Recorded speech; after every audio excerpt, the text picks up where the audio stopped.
The clatter of plates echoed through the marble floors of the Crescent Room, the city's most prestigious hotel restaurant. The chandeliers glittered overhead, casting light on the patrons' expensive suits and designer dresses. Every surface gleamed with perfection, every smile seemed curated.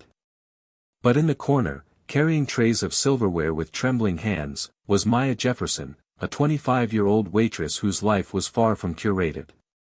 Her apron was worn at the edges, her shoes scuffed from the long hours on her feet.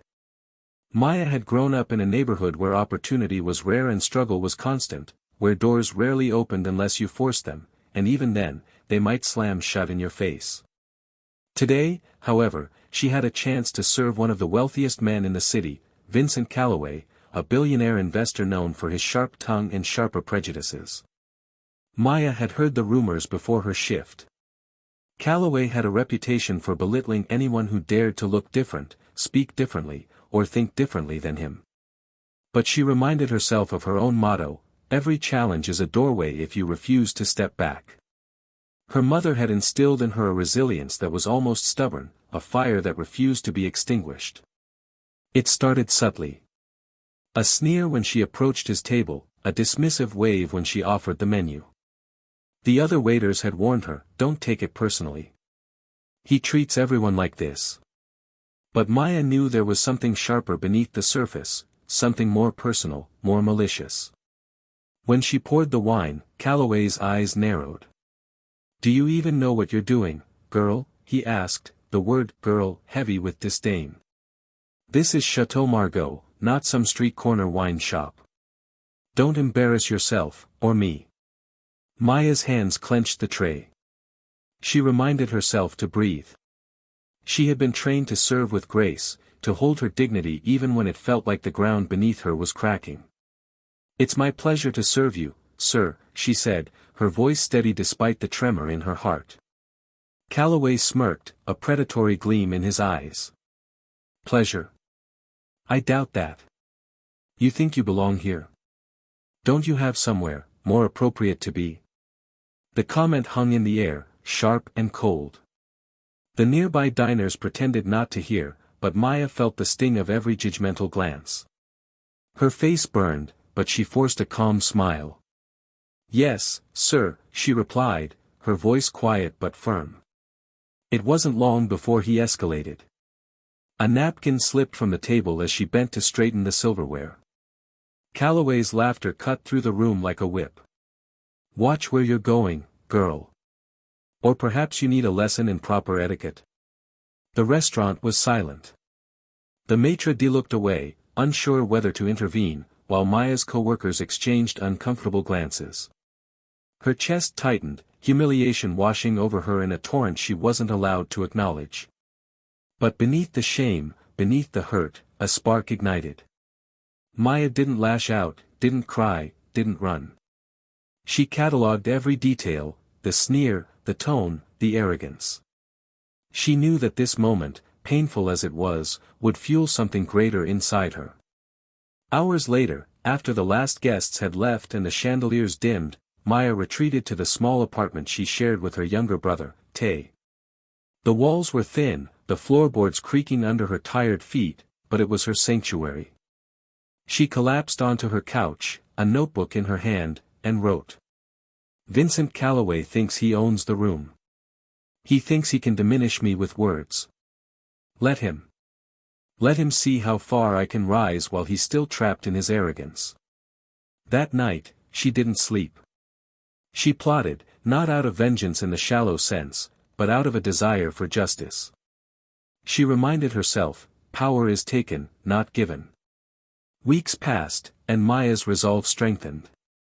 She enrolled in night classes in business and finance, leveraging every spare hour she had to educate herself in a world she had only glimpsed from afar. She started networking quietly, meeting with mentors and industry professionals who saw her intelligence and ambition beyond the uniform she wore at the Crescent Room. And all the while, Calloway's image loomed in her mind, a reminder of the kind of man who believed he could diminish her, a symbol of the systemic arrogance and racism she was determined to overcome.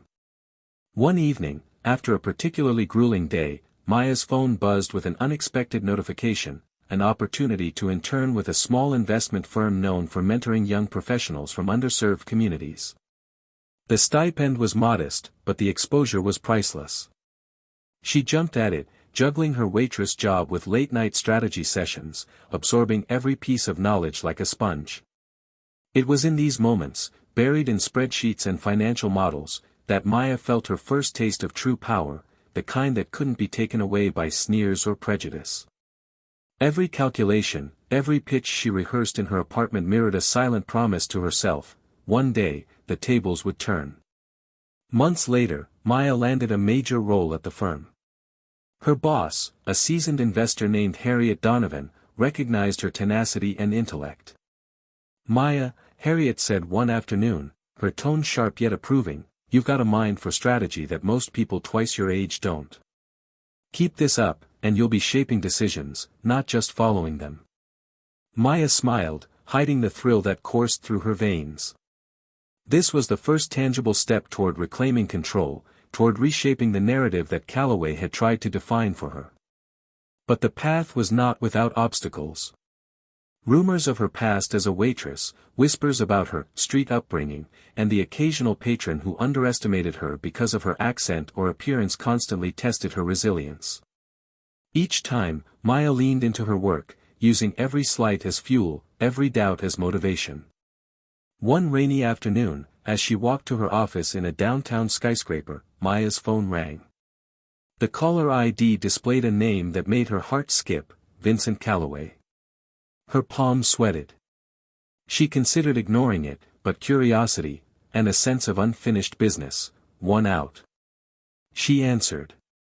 "Maya Jefferson," his voice was smooth, deceptively polite, "we met some time ago. I hear you're making waves in the investment world. I have a proposal I think you might find intriguing." The word sent a shiver down her spine. This was the same man who had mocked her, demeaned her, humiliated her in front of others. Yet now, the world had shifted in subtle but undeniable ways. He was reaching out, and instinctively, she sensed an opening, an opportunity to rewrite the story. "I'm listening," Maya replied, her voice steady, even as her mind raced. The conversation was brief but charged with unspoken tension. Calloway spoke of a potential partnership, investment advice, and a dinner meeting to discuss opportunities. But beneath the veneer of civility, Maya could feel the arrogance, the underlying assumption that she would still play the subservient role he had assigned her years ago. She ended the call with a polite, non-committal, "I'll consider it," but her mind was already working, spinning webs of strategy and anticipation. The game had begun, and for the first time, Maya was no longer on the defensive. That night, as she sat by the window watching the city lights flicker against the storm clouds, Maya made a silent vow. "This is the moment where patience meets opportunity. I will not be diminished again. I will rise, and when I do, he will see what it truly means to underestimate someone like me." Her story, which had begun in a corner of a gleaming restaurant with a tray in her hands and a sneer in her face, was only beginning. The journey ahead promised trials, tests, and choices that could break or define her. But Maya Jefferson had discovered a truth that no billionaire, no prejudice, no system could ever take away: the power to shape her destiny lay within her. And in the shadows of that stormy night, as thunder rumbled over the skyline, a quiet determination hardened into resolve. She would turn the tables. And when the day came, it would be a reckoning he would never forget. Little did Maya know, the dinner meeting Calloway proposed was not just a simple business opportunity, it was a trap, carefully designed to test her limits and tempt her into submission. What lay behind the billionaire's polished words, and how would Maya navigate the labyrinth of power, prejudice, and ambition waiting for her? The next step would either propel her closer to triumph or trap her in the very cycle of oppression she had fought so hard to escape. The rain had barely stopped when Maya walked into her office, her heels clicking against the polished concrete floors like a metronome of determination. The city outside gleamed, indifferent to her past or her dreams, but inside, she carried a storm that had been building for years. Each step, each calculated choice, was a testament to the resilience she had honed in the dim corners of the Crescent Room, where a sneer and a mocking voice once defined her worth. The days following Calloway's call were a blend of strategy and preparation. Maya knew that walking into a dinner with a billionaire meant navigating a minefield of ego, power, and subtle intimidation. She couldn't rely on charm alone, she needed leverage. Knowledge was her first weapon, and she wielded it meticulously. For weeks, she immersed herself in Calloway's world. Every public statement he made, every investment, every deal was scrutinized. Maya built a comprehensive dossier, not just on his portfolio, but on his patterns, his preferences, even his weaknesses. She learned about the philanthropic projects he touted, the board members he clashed with, and the secret deals that never made headlines. The more she uncovered, the more she realized how fragile his empire was, built as it was on arrogance, secrecy, and the exploitation of those beneath him. At night, she rehearsed every potential scenario for the dinner. She imagined his smirks, the patronizing tone, the subtle attempts to undermine her. But she also imagined the tables turning, a future where she was no longer a waitress in his presence but a force he couldn't ignore. The dinner itself was at the Sterling Club, an exclusive private venue where only the city's elite held sway. Maya arrived early, dressed in a tailored black suit that hugged her frame with quiet confidence. She didn't need jewels or glittering accessories, the power she carried came from her mind, her presence, and the quiet strength in her posture. Calloway arrived like a tempest, the kind of man who commanded attention without asking. His tailored suit was immaculate, his smile calculated, and his eyes flicked toward Maya with an expression that was both recognition and challenge. "Ms. Jefferson," he said smoothly, extending a hand, "it's remarkable to see your name in financial circles. I almost didn't recognize you outside the apron." Maya smiled politely, the words tasting like ash. "Thank you, Mr. Calloway. I've learned a few things since then." Dinner began, and so did the dance of power. Calloway tried subtly at first, references to her past, comments on her rapid ascent, and questions that bordered on condescension. Maya met each one with calm, measured responses, often turning his own statements into opportunities to demonstrate her knowledge and insight. By dessert, Calloway's demeanor had shifted. There was admiration lurking behind his eyes, but it was mixed with frustration.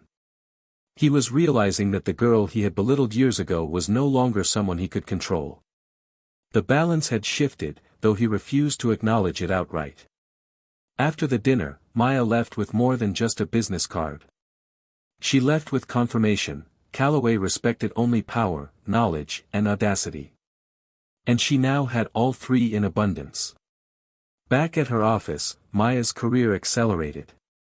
She led high-stakes projects, uncovered fraudulent schemes within companies, and began advising investors on ethical yet profitable strategies. Her reputation grew, not just as a brilliant mind but as someone who had overcome systemic barriers, someone who could navigate spaces most thought inaccessible. But the world of finance, much like the restaurant where she had once served, was rife with hidden dangers. Jealous colleagues tried to undermine her, whispers about her past sought to tarnish her accomplishments, and there were moments when she felt the weight of the world pressing against her. Yet every setback reinforced her resolve. Every insult or attempt at belittlement was catalogued, remembered, and transformed into fuel for the next move. Then came the tipping point. A major opportunity arose, a high-profile merger where Calloway's firm was involved, but he hadn't realized that Maya had been quietly consulting behind the scenes with the other party. The merger had the potential to shift millions of dollars and, more importantly, reputations. Maya understood the stakes. One wrong move could set her back years.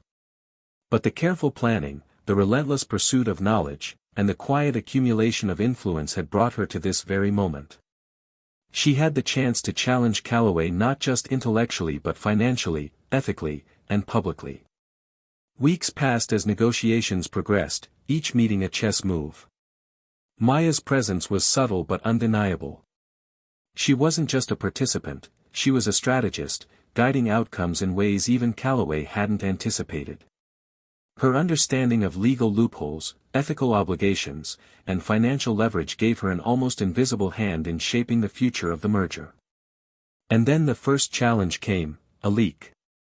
A scandalous report hinted at unethical practices in Calloway's firm, and all eyes turned toward him. The media frenzy was immediate, painting a picture of a billionaire whose empire might be teetering. Calloway's confident veneer cracked just slightly, revealing the vulnerabilities Maya had suspected all along.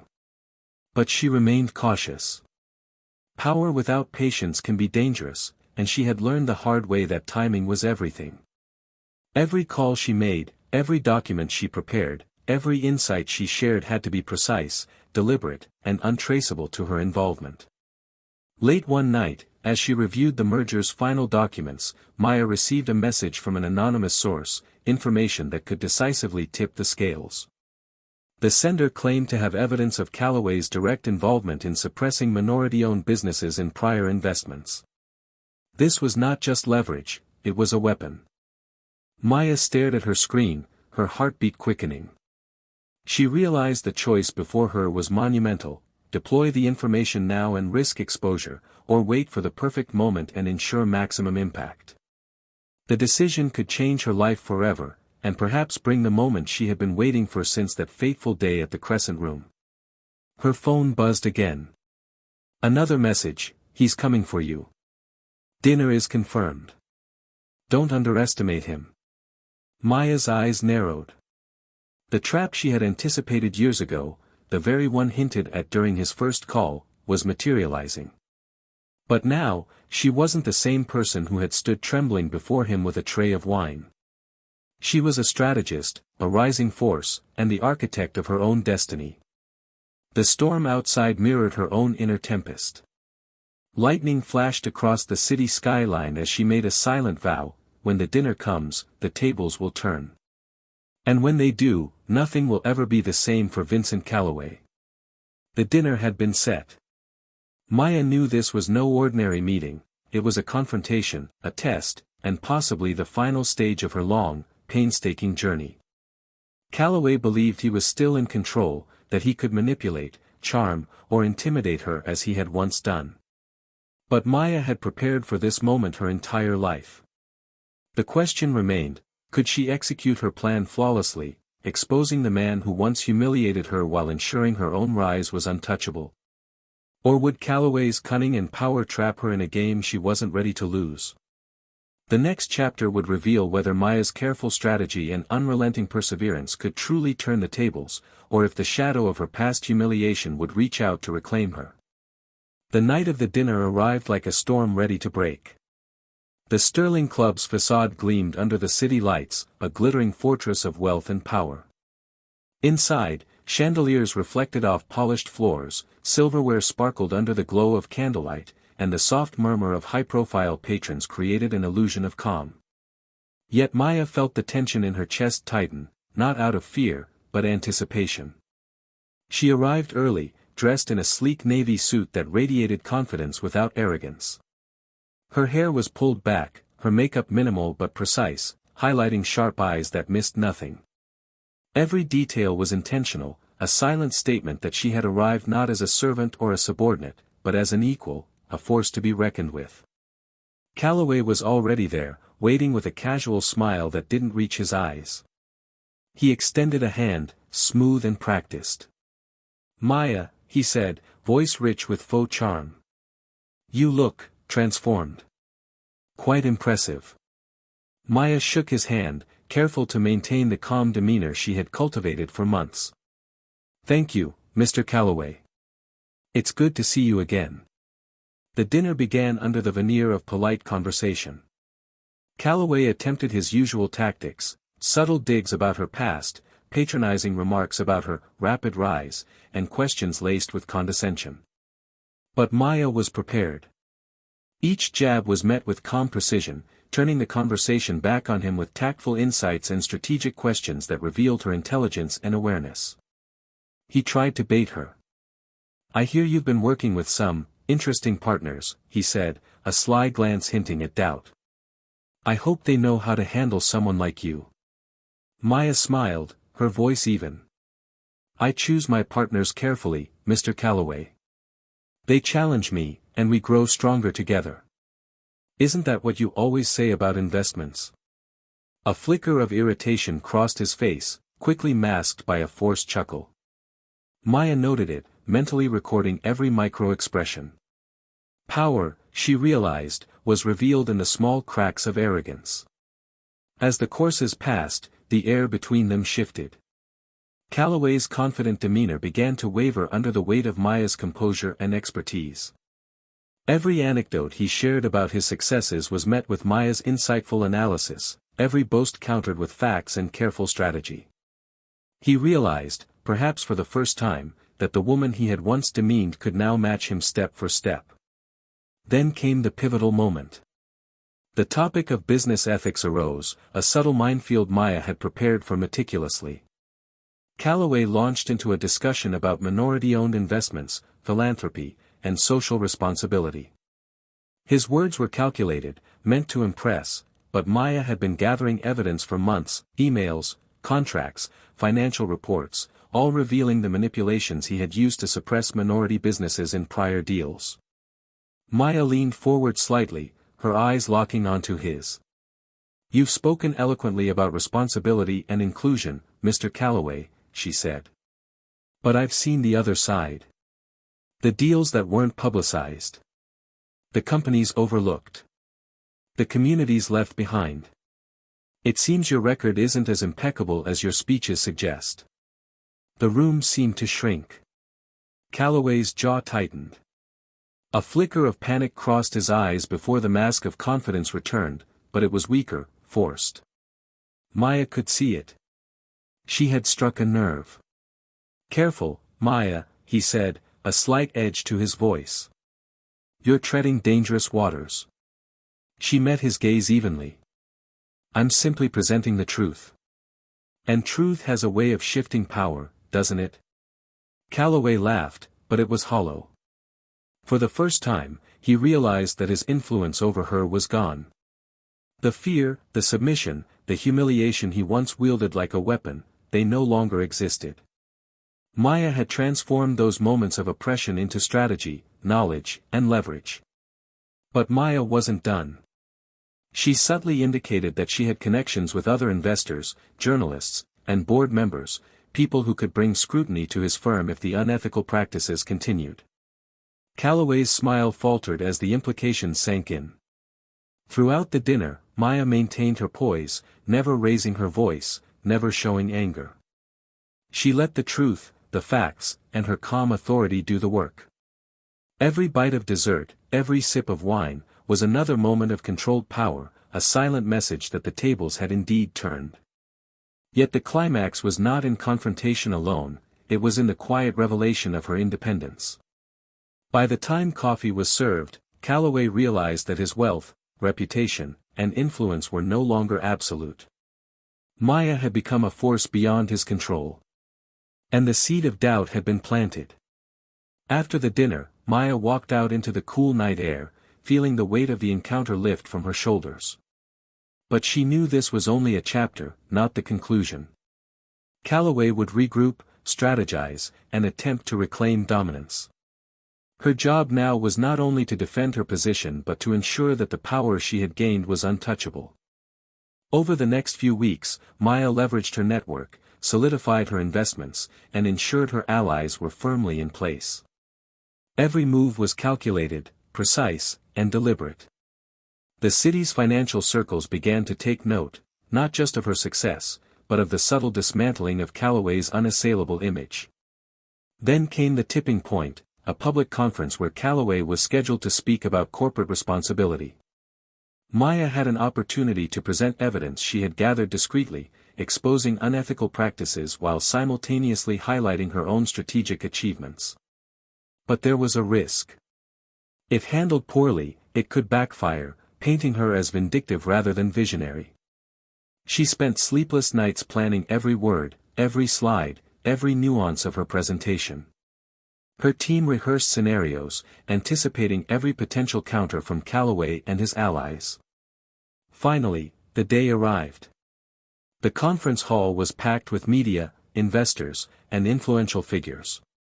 Calloway stepped onto the stage, his smile polished, his presence commanding, but this time, the audience saw a woman prepared, confident, and unafraid. Maya's turn came. As she walked to the podium, cameras clicked, and the murmurs quieted. Every eye in the room was on her. She began her presentation, not with accusations, but with facts, context, and insight. She detailed patterns of behavior, financial manipulations, and the hidden consequences of decisions made without accountability. She did not attack him personally, she exposed the system he had relied upon, using her intelligence and preparation to illuminate the truth. Calloway's face betrayed a flicker of panic. He realized that the woman he had dismissed, mocked, and humiliated was now not only challenging him but redefining the very standards by which he operated. The audience reacted with shock, admiration, and respect for Maya's courage and clarity. By the end of the presentation, the room was buzzing, not with his authority, but with her impact. Calloway left the stage with a strained smile, understanding that the world had shifted beneath him. The billionaire who had once belittled her was now vulnerable, while Maya's reputation soared, her moral authority undeniable. Maya had struck the first decisive blow, but the game was far from over.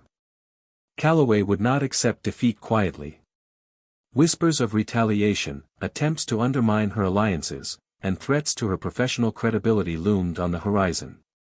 Would Maya's careful planning and unwavering resolve be enough to secure lasting justice?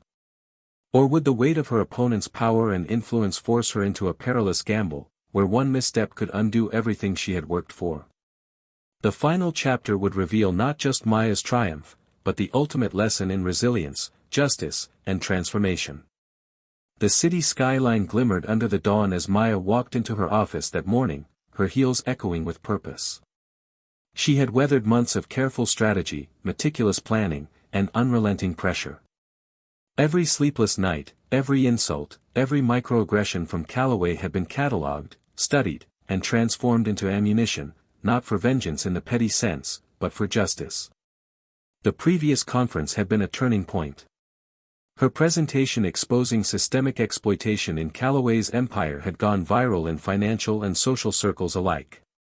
Investors were questioning his ethics, journalists were following leads, and allies she had cultivated over the past year were ready to move decisively. The billionaire who once sneered at her had unwittingly set the stage for his own exposure. Maya knew the final confrontation had to be both calculated and public. She could not rely solely on whispers behind closed doors. Calloway needed to face the consequences of his actions openly, as a warning to others and as affirmation of the power of resilience. Weeks later, an exclusive board meeting was called. Calloway had been forced to explain the irregularities in his investments, but Maya had ensured she had the evidence, the witnesses, and the strategic narrative to turn the tables definitively. She entered the room, composed and confident, her presence commanding the attention that had once been reserved for him alone. "Mr. Calloway," she began, her voice steady, "the reports you've submitted fail to account for the ethical breaches in multiple projects under your management. Here is the documentation, the correspondence, and the testimonies from key stakeholders." Calloway's eyes widened slightly, a crack in his polished armor. He tried to speak, to charm, to deflect, but Maya anticipated each tactic. Every argument he launched was met with counter-evidence, every appeal to authority was answered with public record, and every attempt at intimidation dissolved under the weight of her preparation. The room was silent except for the sound of flipping documents and the occasional gasp from board members. The billionaire's empire, built on arrogance and unchecked power, was unraveling in real time. Maya's final move was subtle but devastating. She highlighted a strategic alternative for the board, a restructuring plan that ensured financial stability while promoting ethical, inclusive growth. She wasn't just dismantling Calloway's authority, she was offering a vision of justice, accountability, and progress. The choice was clear: either follow her guidance or risk further collapse. By the end of the meeting, Calloway sat defeated, his influence diminished, his reputation tarnished. He had underestimated the girl he once humiliated, and in doing so, had lost not only his control over her but also the respect of those around him. But Maya's triumph was not fueled by vindictiveness. She extended an olive branch of professional collaboration, not for him, but for the sake of the people and communities his previous actions had harmed. She understood that true justice was transformative, not destructive.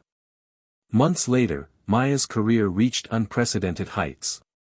She became a sought-after consultant, mentor, and public speaker, sharing her story of resilience, strategy, and the power of turning oppression into opportunity. Minority-owned businesses flourished under her guidance, investors sought her counsel, and her reputation as a force of ethical influence was solidified. Calloway, meanwhile, faced a public reckoning. His reputation crumbled, investors withdrew, and his previous allies distanced themselves. The man who had once mocked and demeaned Maya found himself powerless, not because she sought revenge, but because she had redefined the rules of engagement. Maya's story became a beacon for others who faced systemic oppression, prejudice, or workplace discrimination. Her journey was proof that resilience, strategy, and self-respect could dismantle even the most entrenched power structures. She had turned humiliation into fuel, adversity into opportunity, and injustice into a catalyst for change. In a quiet moment, looking out over the city that had once seemed so indifferent to her struggles, Maya reflected on her journey. She thought of the young woman who had carried trays through the Crescent Room, trembling but determined, and marveled at how far she had come. True strength, she realized, doesn't come from destroying others. It comes from rising above them, building something greater, and proving that every injustice can be turned into fuel for a greater purpose. Maya's journey proves that no obstacle is insurmountable, no voice too small, and no dream too distant.